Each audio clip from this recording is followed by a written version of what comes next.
몸에 맞지 않는 과일도 있다. 잘못 먹었다가는 오히려 토? 안녕하세요, 여러분. 오늘은 우리가 자주 오해하고 있는 과일의 진실에 대해 이야기해 보려고 해요. 과일이 몸에 좋다는 건 너무나도 잘 알려진 사실이죠. 그래서 우리 대부분은 과일을 마음껏 먹어도 괜찮다고 생각하는데요. 과연 그럴까요? 과연 우리가 생각하는 것처럼 과일이 그렇게 무조건적으로 건강에 좋기만 한 걸까요? 오늘 저는 여러분의 상식을 완전히 뒤집어 볼 이야기를 준비했어요. 자, 준비되셨나요? 사람들이 과일이 몸에 좋다고 생각하게 된 이유는 여러 가지가 있어요. 먼저 과거로 돌아가 볼까요? 옛날에는 영양소가 부족한 시대였어요. 제대로 된 식사를 하기 어려운 상황에서 신선한 채소와 과일은 비타민과 미네랄의 주요 공급원이었어요.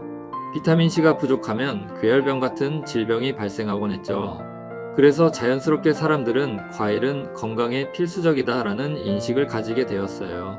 이런 생각이 여러 세대에 걸쳐 전해져 내려오면서 과일은 언제나 건강을 지키는 마법의 열쇠 같은 이미지로 자리 잡게 된 거죠. 그리고 과일의 달콤함은 말 그대로 마법 같아요.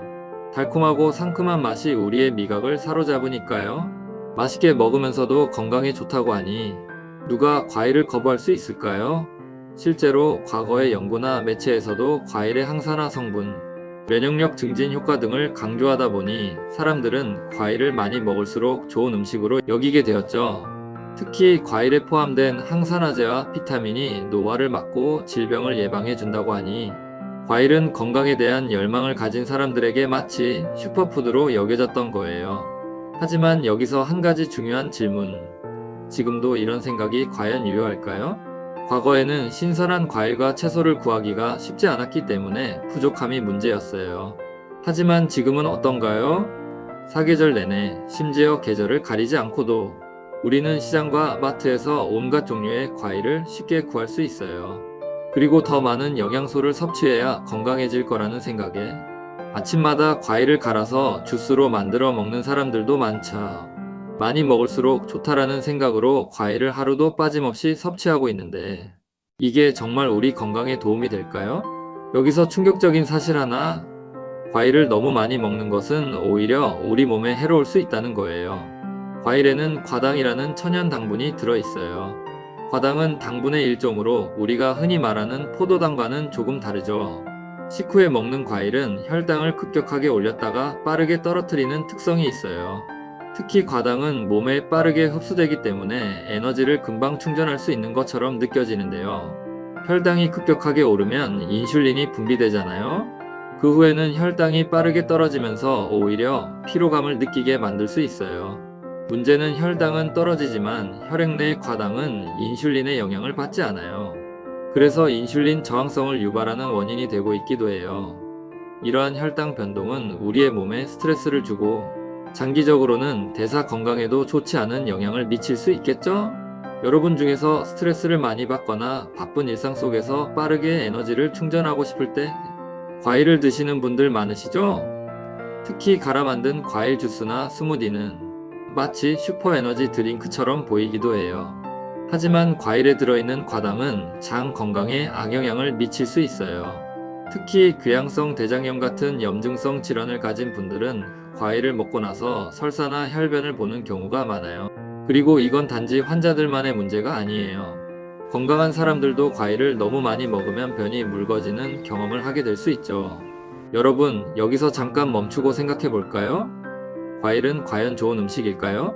저는 과일을 조심해서 먹어야 할 음식이라고 말씀드리고 싶어요. 저 같은 자연치유 약사들은 과일 섭취를 줄이거나 아예 잠시 끊어보라고 권하기도 해요. 그런데 이게 생각보다 힘든 분들이 정말 많아요. 왜냐하면 우리는 너무나도 오랫동안 과일을 통해 빠르게 에너지를 공급받아 왔기 때문에 이 과정을 끊었을 때 몸이 적응하는 시간이 필요하거든요. 이 기간 동안 무기력하거나 어지럽고 짜증이 나는 저혈당 증상을 경험할 수 있어요. 단지 과일을 안 먹었을 뿐인데 이렇게까지? 라고 생각할 수도 있지만 결국 이 과정을 통해 우리는 더 건강한 에너지 대사 방식을 찾아가게 돼요.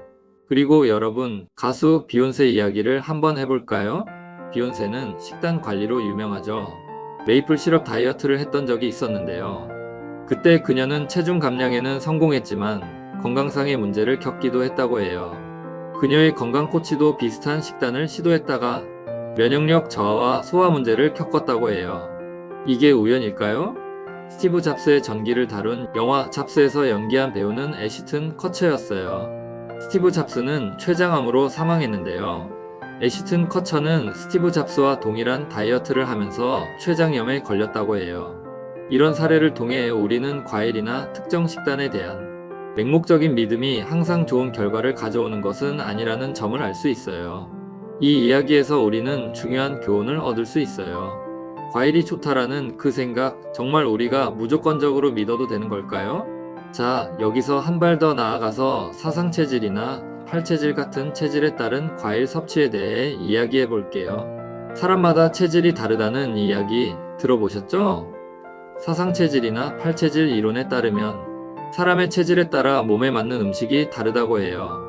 그렇다면 과일도 체질에 따라 다르게 섭취하는 것이 좋겠죠? 예를 들어 태양이는 간 기능이 약하기 때문에 간을 강화시키는 과일이 좋다고 해요. 포도, 바나나, 파인애플 등이 가장 잘 맞고 체온을 낮춰줄 수 있는 배, 감, 곶감, 머루, 다래, 앵두, 모과, 수박이나 참외 같은 시원한 과일도 좋다고도 해요. 반면 태음인은 몸에 냉기가 있는 경우가 많기 때문에 따뜻한 성질을 가진 도라지, 연근, 양배추, 무, 익힌 시금치와 같은 야채와 배, 복숭아, 수박, 사과 같은 과일이 도움이 돼요.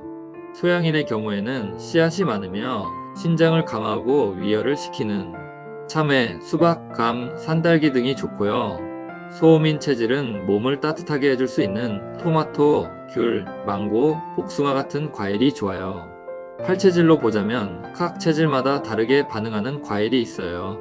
어떤 체질은 과일의 영양소를 잘 소화시키지 못해서 복통이나 소화불량을 일으킬 수 있고요.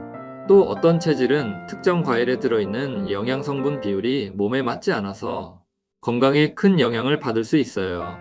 그래서 체질에 맞는 과일을 적절히 섭취하는 것이 무엇보다 중요해요. 이런 점을 잘 알고 자신의 체질에 맞게 과일을 선택하면 과일이 가진 좋은 점을 최대한으로 활용할 수 있겠죠? 과일은 물론 훌륭한 음식이에요. 다양한 비타민과 미네랄이 들어있고 항산화 성분도 풍부하죠. 하지만 여기서 중요한 건 적당히 먹기예요. 아무리 좋은 음식이라도 지나치면 독이 될 수 있어요. 체질에 맞게 그리고 적당히 먹는 것이 가장 중요합니다.